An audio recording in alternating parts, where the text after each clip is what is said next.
So, all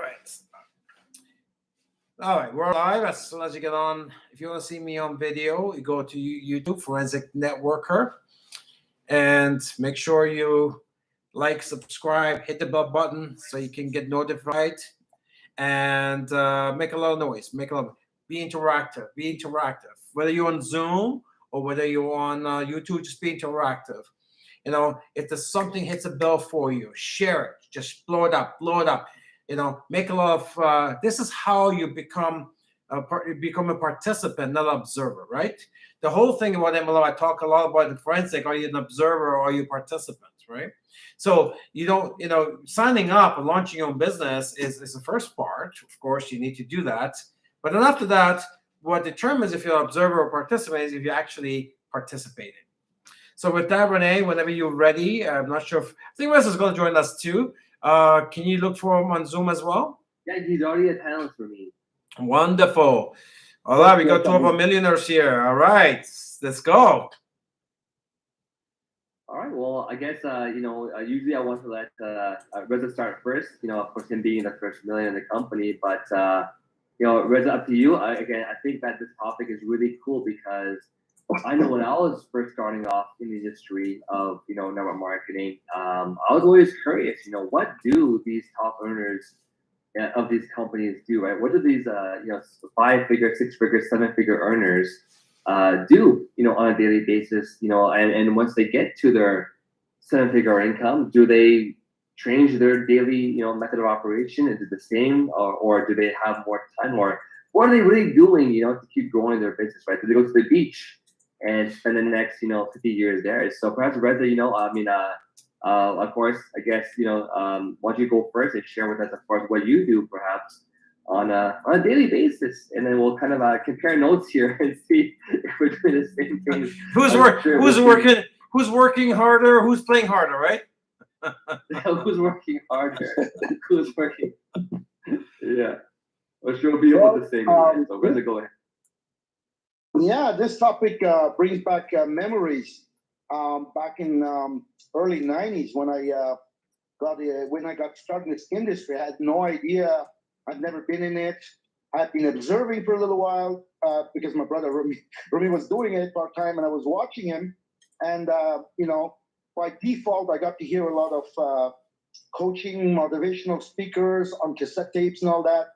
And every single one of them had one common denominator, and that was nothing can replace being in the driver's seat, meaning being in action. And another thing I heard that I didn't like was that I was told that I heard that all of the top earners, all the people in general that make a lot of money, they start the day real early. They wake up real early, and that part I didn't like. What early? What's early? They say you got to be ready to hit the phones by 7, latest 8 a.m. I'm like, oh my gosh. So it's definitely not for me. I can't do it. But you know what? I knew that's what I had to do, and I started, getting on the phones early, getting up early, and I had to do that. And throughout the years, you learn the things of do and don'ts. And again, being in the driver's seat. Recording in progress.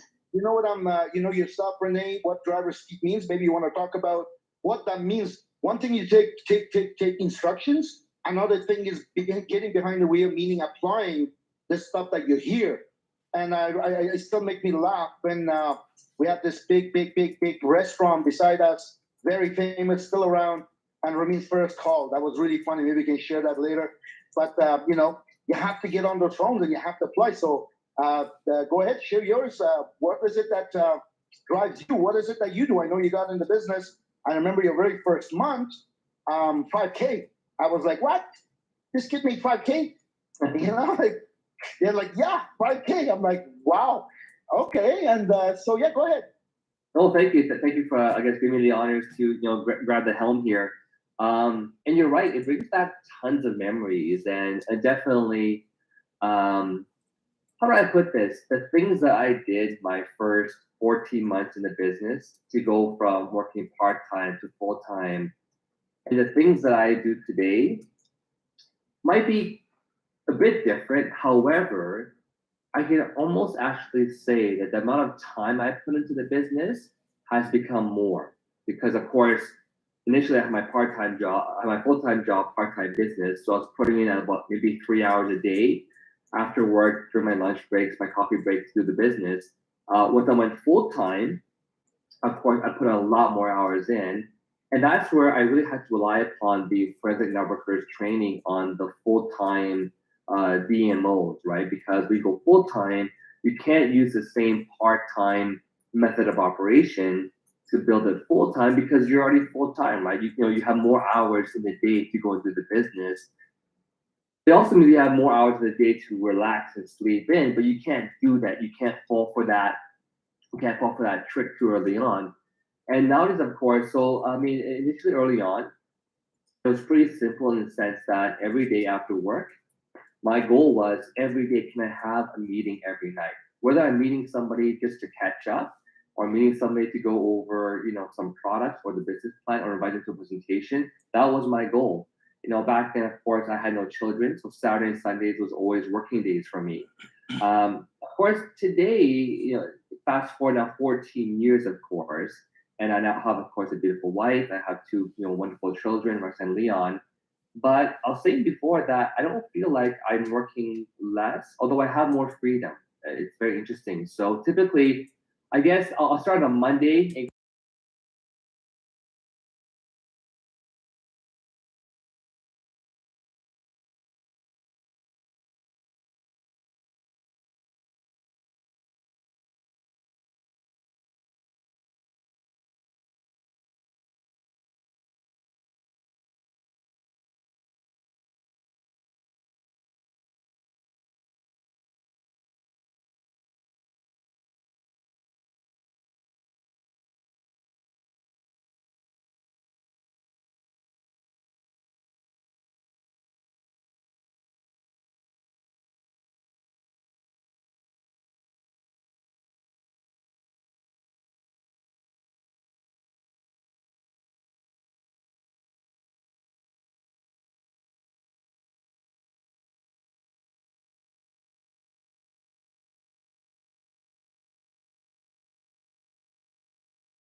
And actually, in my mind, I had this mental, I guess, you know, prioritization schedule of what's more important. So pretty much my goal still, though, every single week, aside from doing a lot of the team support, being on the calls and doing testimonials, and being on all the training calls, despite that, still, my goal is actually the same. My goal as before, which is to have at least one tour that I'm doing or one prospect or one product sharing is the same every single time. So pretty much, typically I'm always trying to prospect on a daily basis because as you hear, you know, your new the lifeblood of your organization is always the new blood. So you never want to stop prospecting.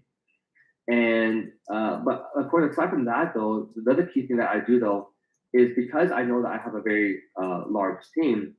I actually check my volume reports on a daily basis. And this is something that you can do later on.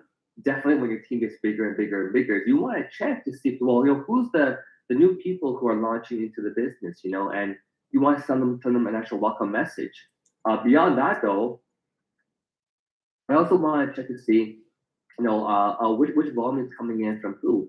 You have someone who puts in a big order from some products, actually go and search up these people in my downline to see who's that person that placed this, you know, 500 CV order. And as a high level leader, you know, you can actually contact these people and just say, hey, you know, it's Renee here from Toronto.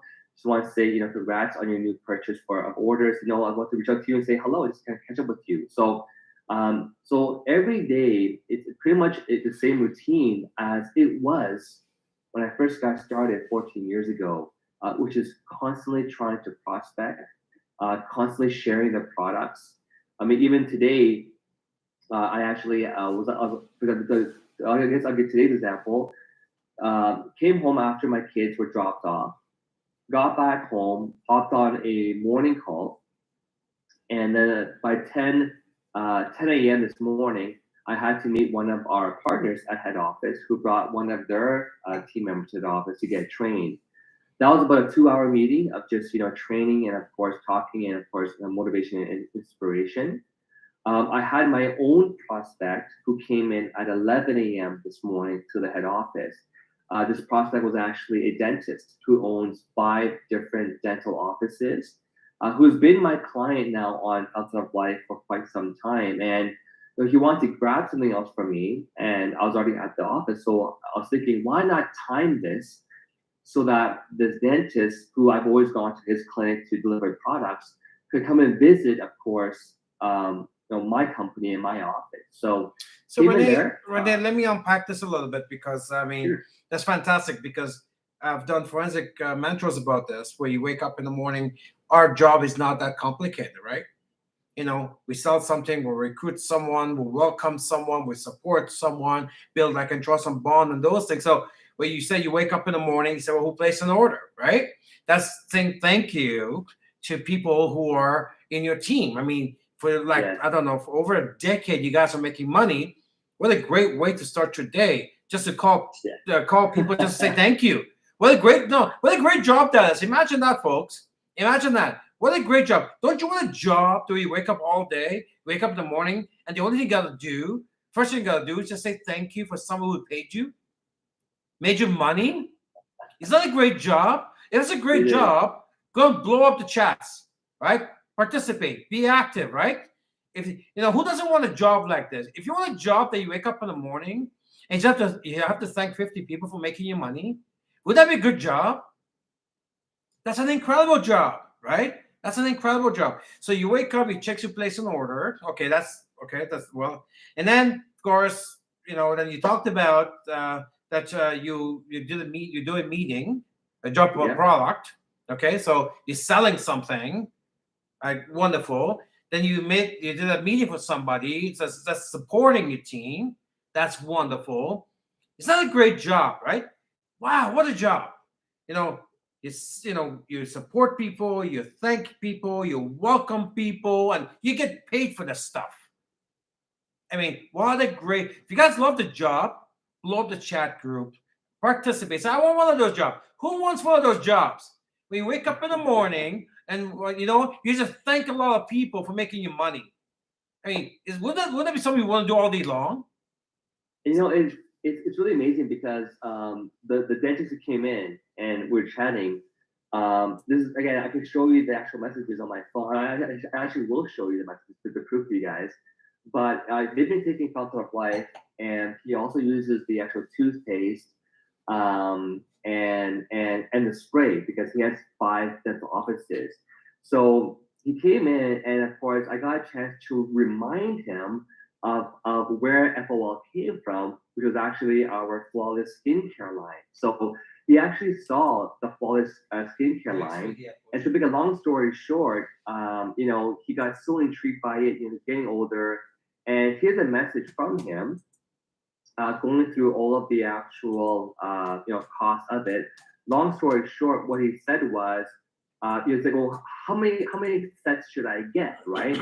And basically what I said was, and you'll see the screenshot here, I'll say, look, you know what, if you want to use our Flawless Skincare line, you want to make sure that you use it for at least 3 months, because that's the best, you want to make sure you have time to have the skincare work for you, right? And here's his response. Can you see that? Hold on. He goes, so let's do the 3 sets. I think that's the right amount. I said, perfect. Are you in your clinic tomorrow? He actually teaches dentistry in downtown Toronto, and he's back around 3:30, and he wants to meet me in the 4 and 4. So he's already placed an order for 3 Flawless Skincare lines. I'm gonna make a killing on, because again, the retail profits on that are amazing. How about a script like this? Let's have fun with this. Hey, Renee, what do you do for a living? Oh, I wake up in the morning, just thank people. I get paid on it. What? I thank the people that pay me. You make money to do what? Well, I just get up in the morning. All they do is just thank people. Thank you for what? For making me money. What? It's awesome. Amazing, because it's number one. It's fun to look at your volume, because your volume is your clientele, right? It's making you money. And I don't know exactly what they're ordering. I just see 500 CV or 300 CV. I know it's a big order, right? So I just love to reach out to people. And I think the other thing that it does is that like you're the person who places the order, I might not know who they are because I have like 25,500 people. I can't recall every single person. And I do want to connect with the people that are actually placing, especially big orders, right?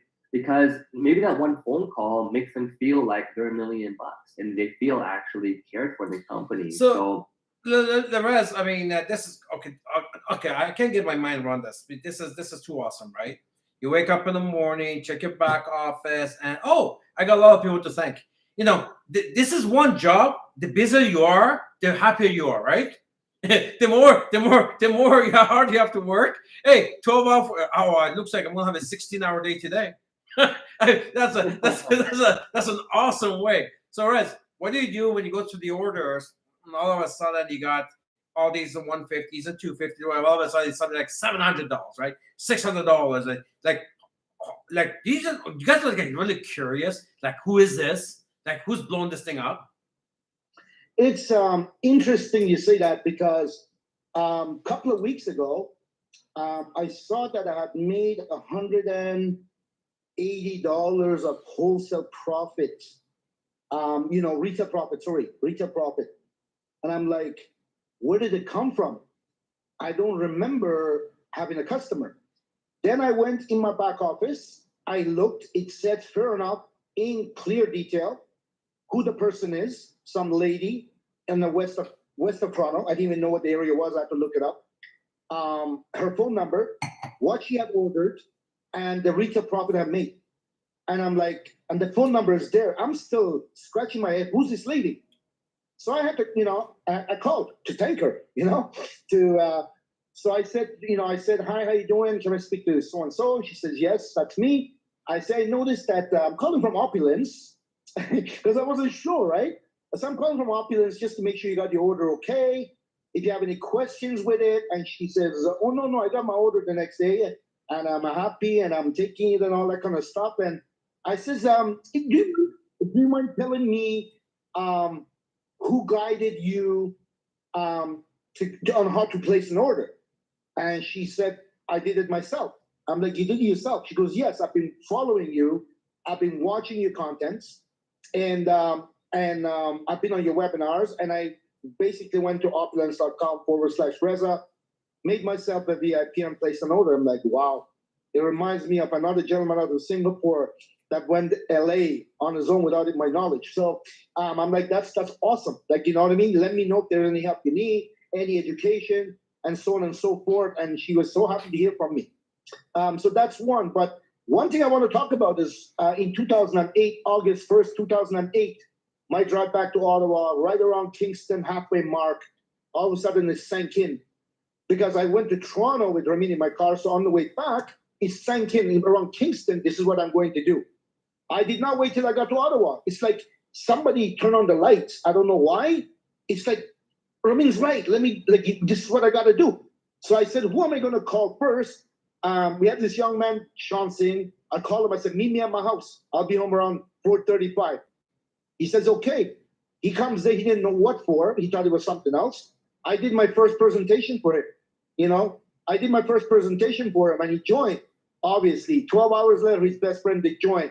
And I call that money-making activities, money-making hour, money-making schedule. And one thing that I learned so many years ago, it still hasn't changed yet.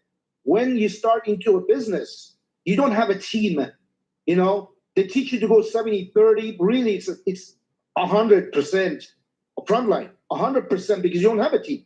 So what you got to do is make them into money-making activities. You call them DM, and what are those money-making activities?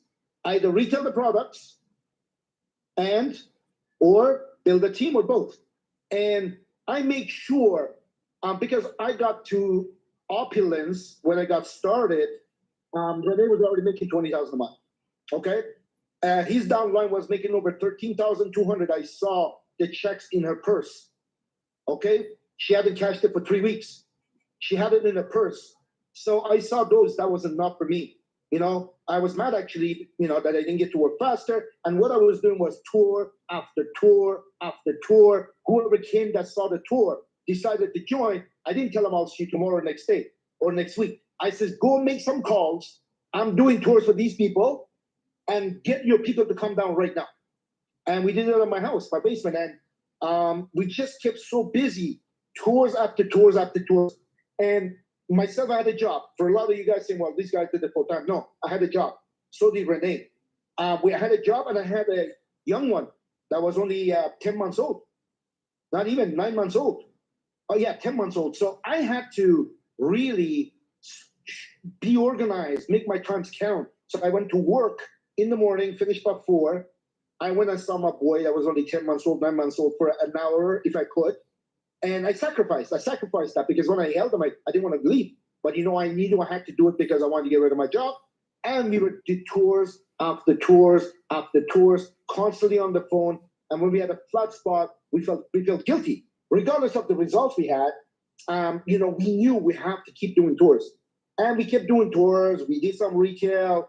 But we didn't have the retail opportunity back then as much as we do now.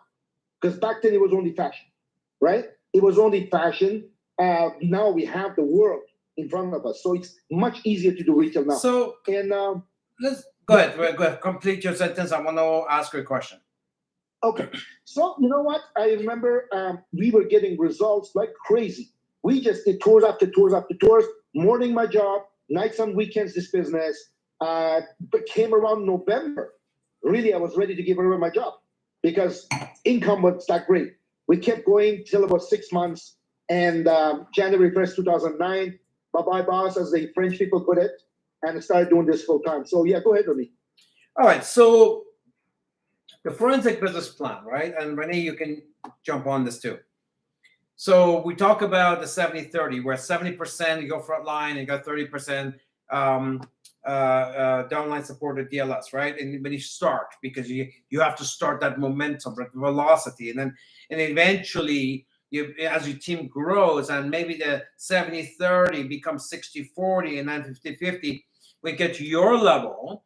You have a lot of welcomes to do, a lot of thank yous to do in the morning. So now all of a sudden, maybe you're personally recruiting at 10 or 20%, and you're spending 70-80% on the DLS online support.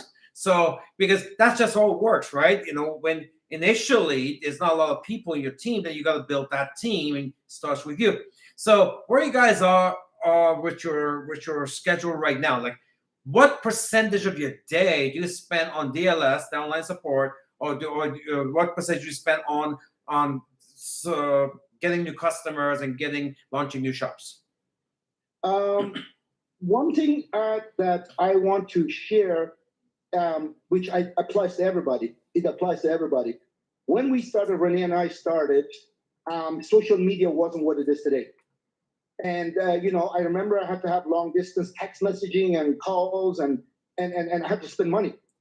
I had to spend money even in 2008, to be able to reach people, to make long distance calls, and so on and so forth. We didn't have what is available to us right now. So it's easy to get on social media and get sidetracked. It's easy to get on social media and think that you're doing money-making activities, income-generating activities, right? But you really are not. You know what I mean? So that is one thing I want to talk about. Is very easy, including myself, to get caught up with things, maybe business related too, but it's not income-generating activity. So go ahead, Renee. Okay, thank you, Reza. Again, a very, very key point. It is, again, without keeping a good track of this, you can lose your focus and get sidetracked on Facebook. You see that post, this post, that post. And I think one of the key skills is to remind yourself, why you're opening up your Facebook or Instagram. So, but I would say to answer Maria's question, at least 70% of my day nowadays is definitely in support.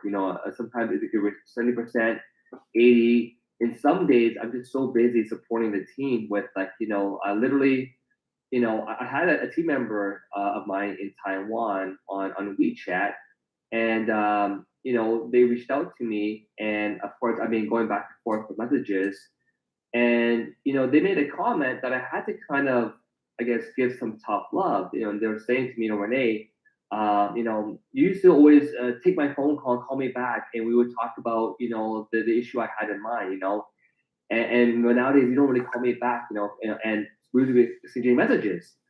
And so I had to tell this person, I said, so and so, I said, number one, because they're a little bit, I guess, disrespectful. I said, number one, let's open. We are business partners, so let's keep all of our conversations very respectful and ethical. Number two, I said, I have 25,500 people to support. If I took a phone call for every single person, I wouldn't have time to support the huge team that I have. And number three, I said, majority of my team knows that if you reach me via text messages or WhatsApp, we had to have a phone meeting, schedule it with me, right? And then before I said, you've been in business for 6 years now. Why do you need to contact me to help you place an order for products? Of course, I said it very politely, right? So my whole point though is, between me and Reza, I think we have sometimes we're trying to grow people. We want to take care of them, but we don't want them to be stuck, as we as their babysitters forever, right? So we try to, it's not like we have a baby, you want to bottle feed them, but you want to wean them off quick enough. So, a lot of my times, I think 70% of my time is at least for supporting the team. And but majority of my team members and my leaders are amazing. And they know I have to reach Renee, leave a text message or a voice message, and we will reply on whatever we can. But sometimes it could be 70% team support, sometimes 95%, but at the same time, the one thing that I do though, wherever I go, and that's why I think that at least 10% of my time on a daily basis is still for prospecting, because wherever I go, any restaurant I walk into, any coffee shop that I buy coffee, I don't do mobile ordering. I don't order ahead of time because I want to go in and give my brochure to the cashier. Every restaurant, every takeout, every drive-through. If I go into Indigo, I go to Yorkdale Mall with my wife, I take that as opportunities to go and build my business. Right? If I go to play badminton, for example, for exercise, I go to play, I don't know, my kids' tennis lessons, right? I meet other parents. So one thing I think me and Reza will always do still is no matter where we go, every single person that we run into, we want to build a like and trust, because that might be your next potential prospect, right? So definitely, there's still at least 10 to 30% prospecting every day, and 70 to 90% team support for my own schedule on a daily basis. So first of all, let me make a correction. I meant to give our heroes some love. I wrote give our heroes some lovers. So No, don't do that. I want to make Honey sure. might be on the call with me. So it just happens. So, anyways, I have a question for the audience on Zoom and on YouTube as well. I want to blow up the chat, guys. Look, I want to hear yours. I mean, people on the call. What is your MO allocation? Whatever time you put in, you should be putting in 10, 15 hours a week on a part-time basis, and 30 to 40 in the full-time minimum. Those are the minimum numbers, right? But whatever you put in, I don't care if it's 5 hours, whatever you put in, what is your MO allocation? In other words, whatever time you put in, what percentage of it do you put into frontline activity? That means getting new customers and launching new shops. And what percentage of it do you spend with your distributors, what we call DLS, the online support? So blow up the chat. I want to know. I want to get a sense of what's going on with our audience here as well. Don't worry about it. No one's here to, this is our team, right? So I pull out this. Look, I spend 100% of my time with my one distributor. That's fine. You can put it there, and it's probably not a good plan, but that's fine. At least, but we just want to know. Here's another thing. The other direction is I spend 100% of my time getting new customers and launching new shops. I never follow up on my team. That's not good either, right? That's not good either. That's not the opulence way. Anyway, so blow up the chat. I want to hear. All right, so we have our host. Sorry, I missed your name. Ely. Sorry? Ely. All right. Ely. So, Ely, why don't you read us a chat when somebody, let's see who's brave enough to actually share some of those stats. If they do, just jump right in and share those with us, sweetie. I'd just like to share my first 18 months. I went pretty much 95% frontline. and 5% because I was just doing the business all the time, and I made sure I have guests of my own. And if I didn't, obviously I have the new downline, but they were with me. So I can't say I put a 95% for me or 100% for all of us, because most of the time these guys were with me at all time. Or if they were working, they would finish and be with me. We used to use Skype back then. I remember we used to have people joining us on Skype because they wanted to witness the tour and be part of the tour. These are the things that works, and it makes it very efficient for us. And I remember when I got into this industry at the beginning, they were saying to me, "You trust you see the top earners?" I said, "Yeah." I said, "All these people that are making a lot of money." I said, "Yeah." Because for the first, it doesn't matter how much you think you know, doesn't matter how better you think you know. For first 50 months or $50,000 a month, be a monkey see, monkey do, and mirror these people. And after that, you want to go do your own stuff, add your own stuff, be my guest. But for first 50 months or first $50,000 per month, be a monkey see, monkey do. I'm like, okay, Awesome. What's really important here, though, is is when you give your ratios of 70, 80, 90%, prospecting versus support, also be realistic, right? If you're putting 90% of your time into prospecting, but you're only spending an hour a week on your business, that's not going to get you anywhere, right? So, the truth is, and I think me and Reza should tell it as it is, literally, that when I first got started, from Monday to Monday, Monday to Fridays at least, every day I got off work 5:30, 6 p.m., got dinner for myself. I tried to make dinner with my prospect, but after that, I'll do a presentation. So that at least from 6 till 9 or 10, that 4 hours, I leverage those 4 hours. So Monday, Tuesday, Wednesday, Thursday, Friday, I work those 4 hours. Saturday and Sunday, again, despite working hard, I made sure that I had my Friday evenings off for my karaoke or my Saturday evenings for dinners. And I was still trying to find a wife back then, so I was still trying to date a little bit, right? But my main priority was the business. Saturday morning, Saturday afternoons, I reserved a lot of the time for my business, right? So I think it's 30, 20, 90, 10. Is all that 1 hour or is it 20 hours? It does make a big difference too. Now, Rene, for those who have 1 or 2 or 3 downline and they commit 100% to the downline, I believe a part of this training they have attended a number of times, so many times. I think it's called Forensic Network, calls them slave drivers, I think. Yeah, that's it could classify that if in fact they're dragging it. Let me go to YouTube. YouTube. Chris says, "Hey, I make 200 calls a day. I get 2 to 4 potential customers. It's a lot of calls, Chris. That's a lot of calls. If you're making that type of call, those type of numbers, your results should be a lot higher than that. So we need to talk about that. Contact your qualified upline, and let's look at your script. Look at where you get your leads from, because that's a lot of that. That's fantastic input, though. Good for you for that, because I'm telling you, you maintain that. For all the years I was on the field, 14 years, my target was 50 to 100 dial-ins a day. Dialing didn't mean to new people; it meant overall, right? So that's great input.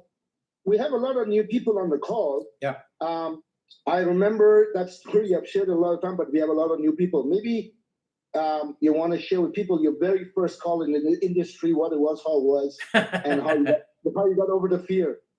Yeah, so we were in the pizza business. I'm 20 years old, and of course, what did the leaders say? Our first MLM company. The leaders used to say at the time, go find the most sophisticated, the most successful business person you know, and go recruit them, because they understand business, they're successful, they're going to say yes. That's what they used to teach us. So we had this pizza business, and next door was this really fancy restaurant. It's a 5-star restaurant called Robbie's Spaghetti House. We ate there. So if he saw us, he knew who we were. But on the phone, he would have not recognized our name because we never really spoke. So my first training I went to is call the most successful people you know. So Robbie's Spaghetti House, Robbie himself was on my list. So I'm at my pizza business right next to the restaurant. So I asked for Robbie. I said, "Hi, is Robbie there?" I said, "Yeah, hold on." They went and got him. I said, "Hi, is this Robbie?" He said, "Yes."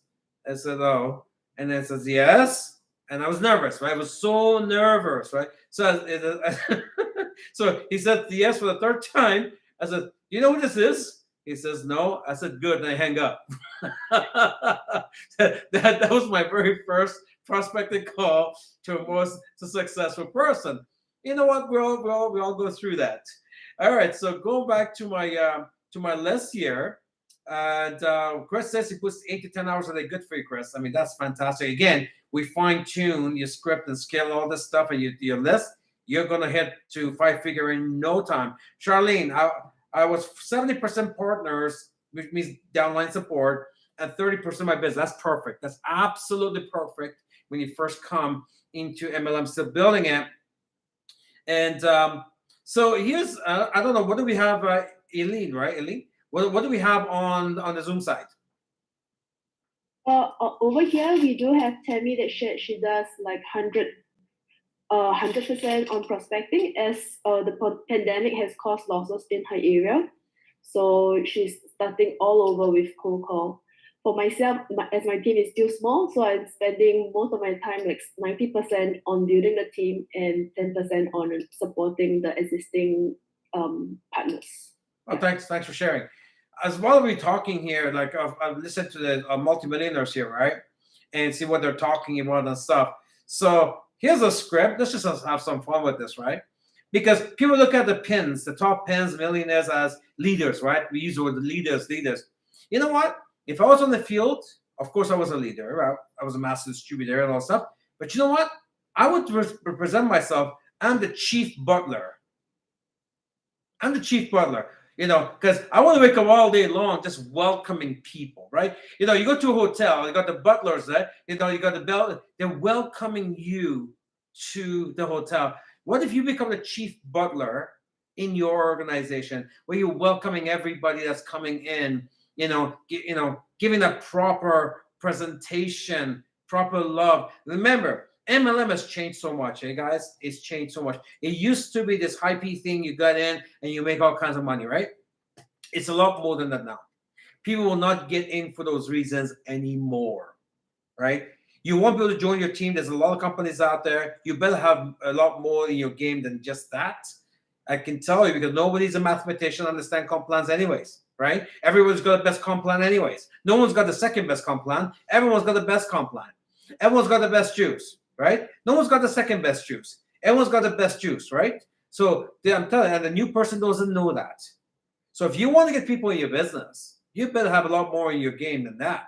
You better have a lot more in the arsenal than that, right? So that's why this whole idea of opulence is now becoming so much more than just an MLM company that sells good products and a strong comp plan. We're a community. We're a nation. We're a nation that offers so much more, and that means love and care. You know, become the chief butler in your organization. How about that? But every day you wake up, you're welcoming people in. And I can tell you something. When people, my biggest thing in MLM was you get somebody in, you move in with them for 6 months. You move in with them for about 6 months. Not literally moving the house. I'm talking about for 6 months, every single day, they got to hear from you. Every single day. Because your personals, right? They got to hear from you. Quick text message, quick WhatsApp message, right? Update them on something. And when you do that, they're committed to you. Doesn't matter if they're making money or not. They're committed to you. If you don't have that like and trust and bond, guess what? The minute they're not making money, they quit. They move on, right? So that's important. So become a chief butler in your team, where you welcome everybody. There's other butlers, but you're the chief, right? Because you're the top, right? You're the chief. So here you go. I'm giving you some love on it. I'm giving you the rank even in that. You're the chief butler, not just a butler. You're the chief butler in your organization. You know, I have to give it back to Haley, because she went from prospecting a little bit, and she actually did to me what's one of the most toughest kinds of prospecting, which is going door to door. So she would literally go. I still recall that one time you messaged me, Haley, and you say, how do I prospect complete cold market, right? And I said they're everywhere. They're your naturopaths, your acupuncturists, your RMTs, and so she literally started to go door to door And I still recall, Haley, you asked me one time, Renee, well, sometimes I take the subway or I take the transit all the way to this acupuncturist or whatever it is, and I get to the front door and I can't go in. And you told me that before. You get kind of, I guess, stuck and you're kind of like shook and you kind of freeze and you're stuck outside the store, but you already made your whole way there on the subway to go and prospect all these people on the street and you can't even go into the store. And I still recall telling you that, if you don't go in, all that subway ride, all that transit time was a complete waste of your time, right? And the worst case scenario, if you go into that store and try to prospect the store owner, the worst case scenario is you still don't know who they are. They're not part of your business, right? And I'm proud to say, guys, that Haley recently has launched, I think last month, one of the most toughest prospects I think that she's had to deal with. A gentleman again that was, I guess had a big ego, a lot of pride, a little bit rude, and of course Haley brought in her team support.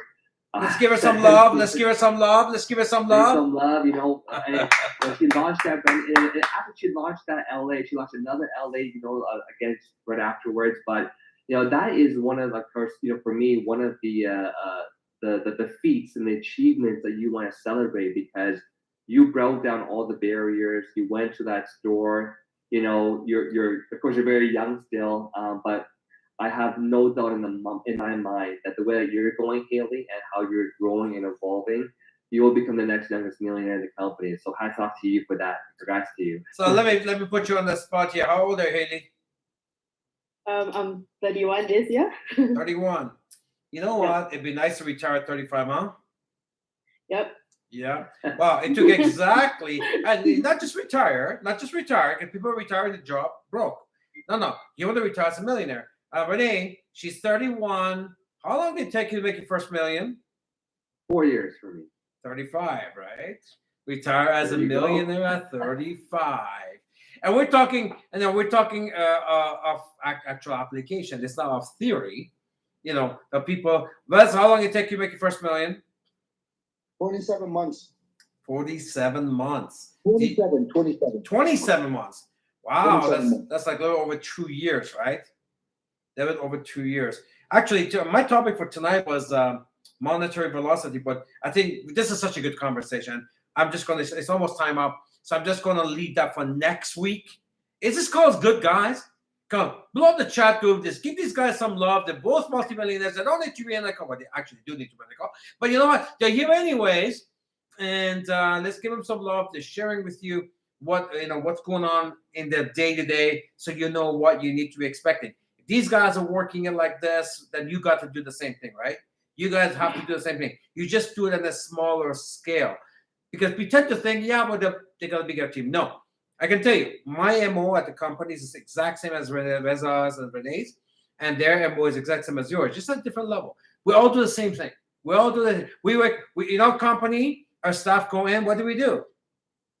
We process orders. We answer phones. We support. We send out. We make our posters, and pretty much we all do the same thing. We all do the same thing. So we sell products, we recruit people. Well, you guys do, but we just process it. So again, it's our MO remains the same. It's just at a different level. So I want to thank these folks here. So we got 9:52. Reza, Renee, what's your closing topics for the night? Well, for me, it is constantly I'm looking at the world and how rapidly it's changing and how, as a company, we're so far ahead of everyone else who's trying to adjust. And the more I look at it, the more I think about it, the more I get excited over the next decade. First 15, 16 years has been amazing. I mean, the proof is in the printout. 16 years, all the great stuff's happened. What I'm so excited about is for the next decade that's coming. And, I'm just grateful to God. I'm blessed to be part of this organization, part of this company. And I just want to get everyone riled up and be, with the world changing the way it is, I want them to be not left behind. And this company is just that, allows that freedom without getting into too much politics, allows you to have that freedom regardless of where you live. So back to you, Renee. No, you're absolutely right. And I think one thing that I want to share as well is that sometimes people try to, block off certain times of their day for the business. And I can tell you one thing though, that I'm guaranteeing it's going to be the same answer for myself and Reza, and even Snaz and Ramin, is that, you just learn to do the business along your life. Yeah, I'm sending my kids to do, pick up my kids from school or do tennis lessons or do whatever it is. And I'll see messages piling up on my phone. And if I'm driving, for example, and I have a few minutes, I try to take messages, right? So you literally learn to make use of every single spare minute you have in your time. So I mean, there are times where you want to, of course, have the dinner with your kids and have that time with your kids, or if you're, taking them out somewhere, you want to have that time with them. But you will have other times where you're in transit, or you're in between things and you want to leverage every single minute. So pretty much all day long, it's not like me where I put aside 2 hours from someone 7 to 9 to take messages or to do team support. No, it's like all throughout the day. The moment we wake up, the moment we sleep, there's going to be like thousands of messages coming in, and we have to filter them and try to handle the ones that we can, right? So, but you know what? It's the greatest feeling because you're actually helping people. You're helping people, and you know that by helping people, it's going to help yourself grow your check to that next level, to add that next zero to your paycheck. So I hope it's enough reality for you guys. I love what I do because believe me, I have other friends who have businesses out there, and they don't make anywhere as close to what I make. Yet they're more stressed out, have less time with their family. So I find that in MLM you can balance this amazing lifestyle because you're not relying on yourself to do everything. You will build leaders that build leaders that build leaders to take over the troops. So it's an amazing lifestyle. And again, thank you to Ramin and Snash for that. One thing that I think we need to mention is sacrifice needed for that greatness. I know there are sacrifices I made. When I had a job, obviously sleep was rare. And my first full 12 months full time, it's not like I gave up the job to sleep more. I started doing it full time. I remember going to Toronto once a week and going to Montreal once a week, all within 1 week. And I had to say no to a lot of things. I had to say no to my friends and our gathering every Thursday night, hockey night in Canada. I had to say no to a lot of things because I was in the rush to be where I wanted to be with this company. And the sacrifice is something I think we don't really talk about enough. But yeah, it was not easy. So for those of you saying, okay, I want to hit that 5 figures, 6 figures, you have to be true to yourself. You have to have a schedule. You have to be on this webinar. You have to take notes and you have to apply and you have to make sure you eat, sleep, and breathe this opportunity. My biggest sacrifice, like I said, my first 6 months was leaving my job, running to come and see my boy, because he was only a few months old. And after 1 hour, it's like, it killed me. But I knew I had to do it.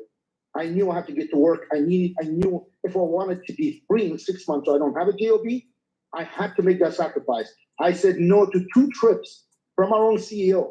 He saw me working so hard. One was to Vegas. It was on the 4-day trip in November. I declined. I said, I appreciate it. He's on call with us. I said, I cannot leave my young team because we're on momentum. And another one was for India again.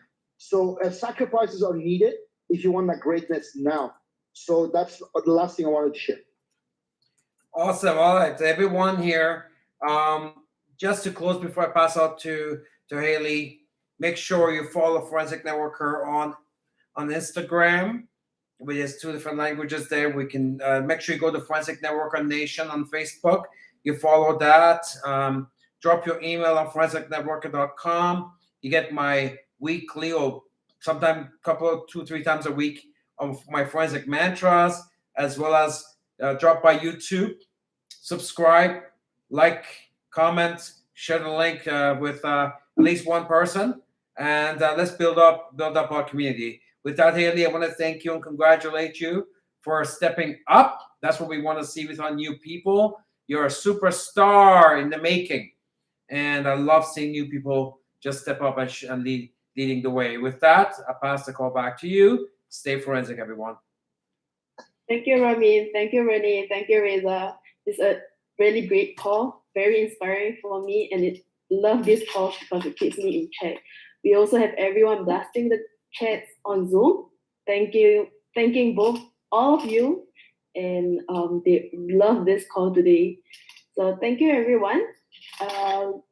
And do remember to subscribe to the Forensic Networker channel, and see you this Saturday morning for the Saturday training. Yep.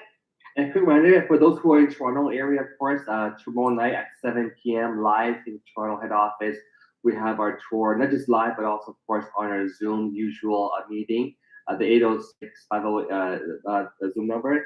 And of course, so to do a quick enough for that. And of course, very importantly, Wednesday, tomorrow, 8 a.m., which is going to be, of course, we have our very, very infamous Fountain of Life testimonial call that you don't want to miss as well, too. Again, that's every Wednesday, 8 p.m. in Asia time, 8 a.m. in Toronto time. And just invite all your prospects to join that amazing call. So that's 8 a.m. tomorrow morning. Tomorrow at 7 p.m. we do have, of course, a live tour happening at head office. So thanks, Haley, for that. That's again part of your MO, right? That's again part of your MO right there. You know, doing the DLS and downline support and so forth.